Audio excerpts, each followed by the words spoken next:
Harga cabai rawit sebelumnya dijual di kisaran Rp30.000 per kilogram. Selain cabai rawit yang mengalami kenaikan, cabai jenis lain seperti cabai besar dan cabai keriting masih terpantau normal. Cabai besar dijual Rp25.000 per kilogram dan cabai keriting dijual dengan Rp30.000 per kilogram. Pedagang bilang harga cabai di pasar sawah normal di Natal dan Tahun Baru dan baru melonjak secara signifikan sepekan terakhir.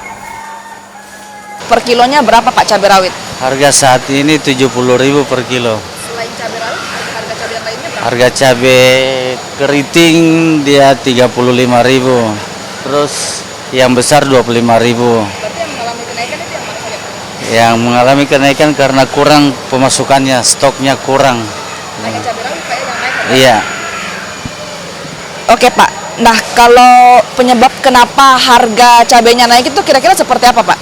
Itu penyebabnya karena kurang gimana ya? Kurang barangnya? Kurang barangnya, terus ini pemasukannya dari Endrekang jadi agak mahal Ki.